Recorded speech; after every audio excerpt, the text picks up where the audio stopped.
Hello friends, welcome to one style cooking. நாம் இன்றைக்கி பார்க்க போகிற ரெசிபி என்னென்னு பார்த்தீங்கன்னா, லஞ்ச் பாக்ஸ்க்கெலாம் ஏற்ற ஒரு சூப்பரான ஒரு ரெசிபி தாங்க பார்க்க போகிறோம். குழந்தைங்க எல்லாருமே விரும்பி சாப்பிடுவாங்க. இந்த மாதிரி செஞ்சு கொடுத்திங்கன்னா கீரை சாதம் தாங்க பார்க்க போகிறோம். நார்மலாக கீரை வந்து நம்ம செஞ்சு கொடுத்தோம் அப்படின்னா குழந்தைங்க யாரும் விரும்ப மாட்டாங்க. அதனால் இந்த மாதிரி மெத்தடில் ட்ரை பண்ணி பாருங்கள், ரொம்பவே சூப்பராக இருக்கும். வாங்க எப்படி ஈஸியாக டேஸ்டியாக அந்த சாதம் செய்யலாங்கிறத பார்க்கலாம். வீடியோக்குள்ளே போகிறதுக்கு முன்னாடி கீழே உள்ள ரெட் கலர் சப்ஸ்கிரைப் பட்டனை கிளிக் பண்ணுங்கள். கூடவே பக்கத்தில் உள்ள பெல் ஐக்கானையும் கிளிக் பண்ணுங்கள். அப்போ தான் நான் போடுற வீடியோ எல்லாமே உடனுக்குடன் உங்களுக்கு தெரிய வரும். வாங்க இப்போ வீடியோக்குள்ளே போகலாம். இன்றைக்கி கீரை சாதம் பண்ணுறதுக்கு நான் வந்து இன்றைக்கி பாலக்கீரை எடுத்திருக்கேன். இந்த பாலக் ரைஸ் தான் நம்ம இன்றைக்கி பண்ண போகிறோம். ரொம்பவே சூப்பராக இருக்கும். இதுக்கு வந்து ஃபஸ்ட்டு வந்து பார்த்திங்கன்னா கீரையை நல்லா வாஷ் பண்ணி எடுத்துக்கோங்க. இப்போ ஒரு மிக்ஸி ஜாரில் இந்த பாலக்கீரையை எடுத்து வச்சு கொஞ்சமாக தண்ணி சேர்த்து நல்லா கிரைண்ட் பண்ணி எடுத்துக்கணும். ரொம்ப தண்டு ரொம்ப சேர்க்காமல் இந்த இலையை மட்டும் அதிகமாக எடுத்துக்கோங்க. பார்க்குறப்ப நிறையா இருக்கமாக இருக்கும், கிரைண்ட் பண்ணதுக்கப்புறம் கம்மியாயிடும். இப்போ நல்லா நம்ம கிரைண்ட் பண்ணி எடுத்துக்கலாம். கீரை சாதம் பண்ணுறதுக்கு ஃபஸ்ட்டு ஒரு கடாயில் ஆயில் சேர்த்துக்கோங்க. ஆயில் நல்லா சூடானதும் கடுகு உளுந்தம் பருப்பு சேர்த்துக்கலாம். கடுகு பொரியும் போதே இது கூட ஒரு 2 டேபிள் ஸ்பூன் அளவு வேர்க்கடலை சேர்த்துக்கோங்க. தோலெல்லாம் எடுத்து சேர்த்துக்கிறேன். நீங்கள் தேவைப்பட்டுச்சுன்னா இதுக்கு வந்து நீங்கள் கேஷ்யூநட் ஆட் பண்ணிக்கலாம், இல்லை கடலை பருப்பு கூட ஆட் பண்ணிக்கலாம். இப்போ இந்த ஸ்டேஜில் ஒரு காஞ்ச மிளகாவை இந்த மாதிரி கிள்ளி சேர்த்துக்கோங்க. 2 பல் பூண்டை நல்லா தட்டி கட் பண்ணி வச்சுருக்கேன், அதையும் சேர்த்துக்கலாம். இந்த பாதி வெங்காயம் இதை சேர்த்து நல்லா மிக்ஸ் பண்ணிக்கலாம். இந்த பூண்டு இதோட ஃப்ளேவர்லாம் பார்த்திங்கன்னா அந்த சாதத்துக்கு ரொம்ப நல்லாயிருக்கும். இது கூடவே காரத்துக்கு ஒரு பச்சை மிளகா கட் பண்ணி சேர்த்துருக்கேன். கொஞ்சமாக கருவேப்பிலை, இதையெல்லாம் சேர்த்து நல்லா வதக்கிக்கோங்க. இந்த வெங்காயம் வந்து லைட்டாக டிரான்ஸ்பரண்ட்டாக ஆகணும், அது வரைக்கும் வதங்கினா போதும். இப்போ பார்த்திங்கன்னா நல்லா வெங்காயம் வதங்கி வாசனை நல்லா வர ஆரம்பிக்குது. இப்போ நம்ம கீரை சாதம் பண்ணுறப்ப லைட்டாக ஒரு பிஞ்சளவு மட்டும் மஞ்சள் தூள் சேர்த்துக்கோங்க. ரொம்ப அதிகம் வேண்டாம்.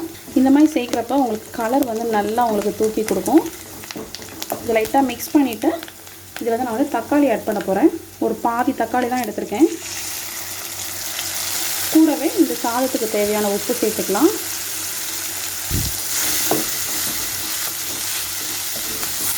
இப்போ இந்த தக்காளி நல்லா நம்மளுக்கு மேஷ் ஆகணும், அது வரைக்கும் ஒரு 2 மினிட்ஸ் நல்லா குக் பண்ணிக்கலாம். இப்போ பார்த்திங்கன்னா தக்காளி வந்து நல்லா குக் ஆகிடுச்சு.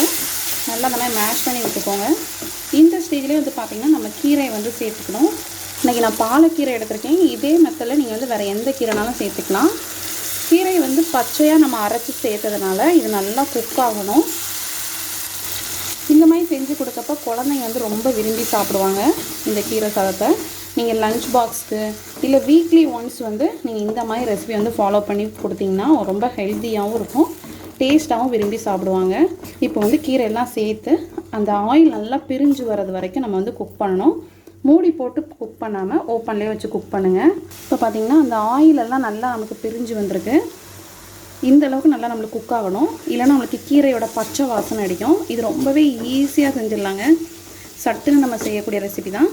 இப்போ வந்து நம்ம வேக வச்சு எடுத்துருக்க சாதத்தை சேர்த்துக்கலாம். சாதம் வந்து நான் ஏற்கனவே உப்பெல்லாம் சேர்த்து வேக வச்சு எடுத்து வச்சுருக்கேன். இதையும் சேர்த்து நல்லா மிக்ஸ் பண்ணிக்கலாம். அடுப்பை வந்து ஆஃப் பண்ணாமல் ஆன்லேயே வச்சு பண்ணுங்கள். அப்போ தான் அந்த ஈரப்பதம் எல்லாமே நம்மளுக்கு நல்லா பேலன்ஸ் ஆகி வரும். கலர் நல்லா நம்மளுக்கு சூப்பராக வந்திருக்கு. கீரை சாதத்தோட கலரு நல்லா மிக்ஸ் பண்ணியாச்சு. காரத்துக்கு வந்து பார்த்திங்கன்னா நம்ம ஒரு பச்சை மிளகா அப்புறம் ஒரு காஞ்ச மிளகா தான் சேர்த்தோம்.